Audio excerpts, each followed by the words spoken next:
movie opens in the 1920s with a significant FBI investigation unfolding as members of the Osage Nation in the United States are gruesomely murdered. The initial scene is set inside a village hut where Osage elders are engaged in a somber ceremony. 3 elders emerge from the hut, solemnly burying a wrapped ceremonial pipe in the ground. Subsequently, the Osage people were observed joyously celebrating upon the discovery of oil on their lands. This newfound resource brought considerable wealth to the Osage Nation. However, the U.S. Congress intervened, deeming the Osage people incompetent, and enacted a law mandating that they have a guardian appointed to manage their newfound wealth on their behalf. In 1918, following his return from World War I, Ernest Burkhart encountered a man named Henry Roan. Henry introduced Ernest to his uncle, William King Hale, renowned as the King of the Osage Hills. Hale was a benevolent figure, admired for his deep affection for the Osage people. Remarkably, he was a white man, fluent in the tribe's language, demonstrating a unique connection with the community. Upon reaching King's residence, Ernest and King engaged in a conversation about Ernest's military service as a cook. Their discussion was interrupted when Ernest's brother Byron entered the room. King,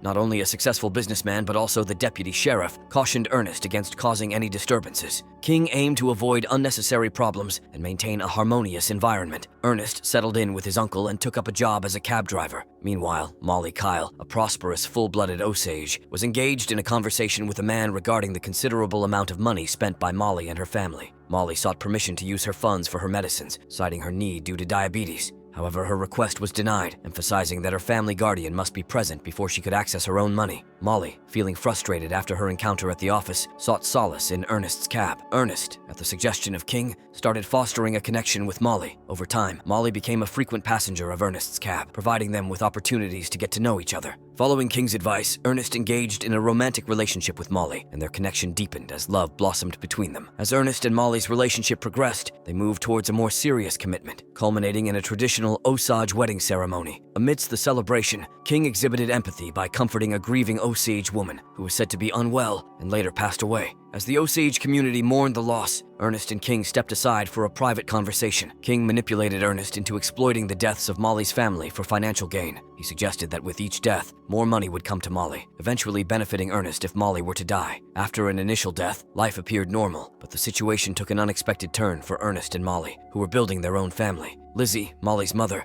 interpreted the sighting of an owl as a bad omen, linking it to the deaths in the family due to Mollie's marriage to a white man. Lizzie expressed love for Mollie's sister Anna, but not for Mollie herself. Tensions escalated when Anna witnessed Byron, her husband, flirting with a maid, leading to a confrontation. The argument intensified, and Anna pulled out a gun, creating a volatile situation that Ernest and Mollie managed to defuse. Anna and Byron reconciled, leaving together, but Mollie's world shattered when she received the devastating news of Anna's death. Visiting Anna's lifeless body, Mollie grieved, and Ernest offered his support through a comforting embrace. The discovery of another Osage man's body on the same day intensified the gravity of the situation, as both deaths were officially declared as murders. Ernest and Mollie enlisted the help of William Burns, a skilled private detective, to probe into the murder of Mollie's sister Anna. As the investigation unfolded, crucial information surfaced. Anna was pregnant. However, unbeknownst to Mollie, Ernest was secretly spying on her, providing King with every detail discovered by the detective. The web of deceit and manipulation continued to entangle the Osage community. The desecration of Anna's grave and the theft of her jewelry prompted Mollie to hire an investigator, aggravating King's disapproval. Ernest faced King's rebuke for his perceived lack of control over the situation, with King emphasizing the need for him to regain control over his family. The toxic dynamics within the Osage community persisted. The sudden assault and disappearance of William Burns intensified the mystery shrouding the Osage murders. Mollie, grappling with the loss of her sister and the ominous events unfolding around her,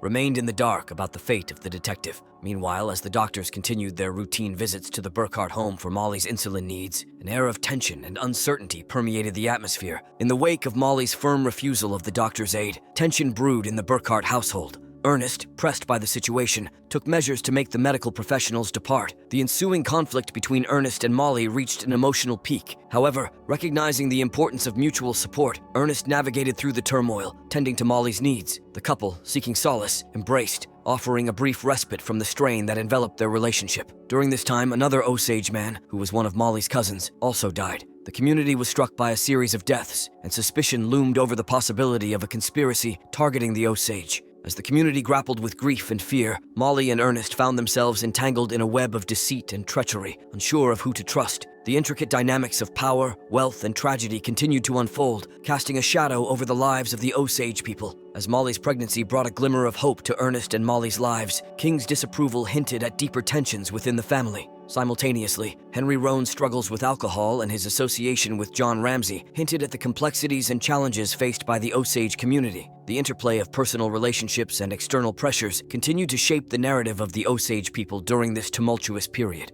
The tragic events continued to unfold as John Ramsey carried out a deadly act, taking the life of Henry Roan. The involvement of Ernest, who received the news and the murder weapon, added a layer of suspense and intrigue to the story. As the Burkhart family faced another unexpected incident with the explosion, the suspense heightened, leaving the audience on the edge of their seats. The devastating explosion brought an unbearable loss to the Burkhart family, as Mollie's sister Rita, along with her husband and housekeeper, perished in the tragic incident. The impact on Mollie was profound, and the shock reverberated through the Burkhart household. The unfolding events added layers of sorrow and despair to the already somber narrative, intensifying the emotional depth of the storyline. Mollie's inheritance brought financial wealth, but the emotional toll of losing her family, especially Rita, overshadowed any material prosperity. The grief compounded Mollie's already weakening health. However, the revelation that her supposed disease might not be the true cause of her deterioration added a layer of intrigue to the unfolding story. As Mollie lay weakened on her bed, unaware of the poison in the insulin injections administered by Ernest, a knock on the door revealed Tom White, an investigator from the U.S. Bureau. The arrival of Tom White signaled a potential turning point in the intricate web of deception and crime that surrounded the Osage community. Ernest, upon learning about the involvement of the U.S. government in investigating the Osage murders, decided to delay the agent's conversation with Mollie. He informed the agent that Mollie was resting after her diabetes treatment and suggested he return on Friday. The stage was set for a potentially revealing encounter that could unravel the layers of deception within the Osage community. In a state of panic, Ernest urgently sought out King to relay the news about the agents from the Bureau of Investigation.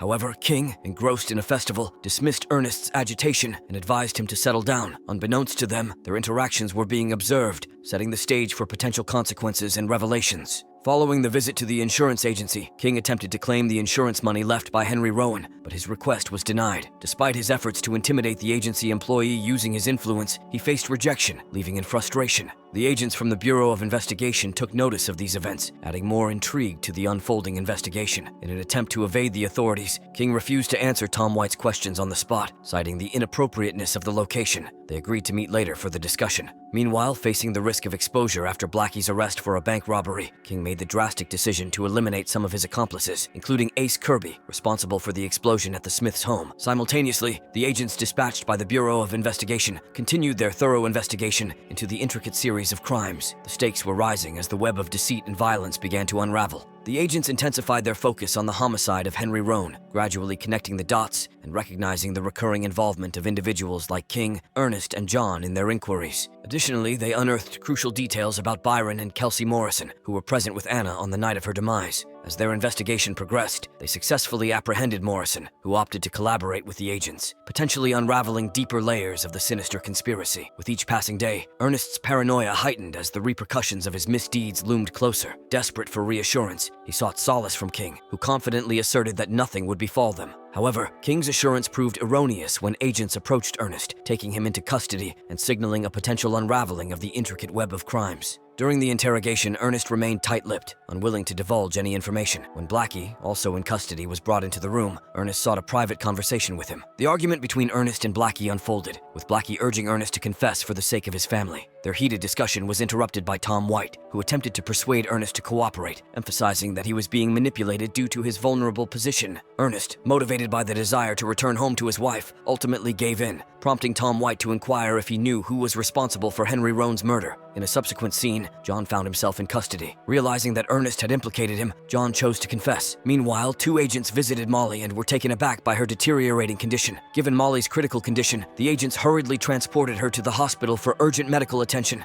Simultaneously, following the interrogation, Ernest was placed in a car with Tom White. The agent conveyed that they wouldn't press charges against Ernest if he cooperated as a witness. Meanwhile, Mollie received medical care on her road to recovery, and King was on the path to face the consequences of his actions. Blackie, driven by guilt and fear, confessed every detail he knew, providing the agents with ample evidence to apprehend King. Subsequently, Ernest found himself in court for the trial. However, upon taking the witness seat, his purported lawyer, Hamilton, insisted that Ernest should not be allowed to testify before having a chance to speak with him. Ernest asserted that he wasn't aware if Hamilton was his lawyer, stating that they had never communicated before. This revelation stirred commotion among the Osage Council. Following the initial trial, Ernest was taken to meet Mollie, who was showing signs of improvement. In the subsequent trial, Mollie attended and heard Morrison detail how she and Byron murdered Anna Brown under King's instructions. Following the second trial, one of Mollie and Ernest's children succumbed to whooping cough. Tom White informed Ernest, who was still incarcerated, about the tragic loss. The news devastated Ernest, and in his anguish, he cried out on the prison floor.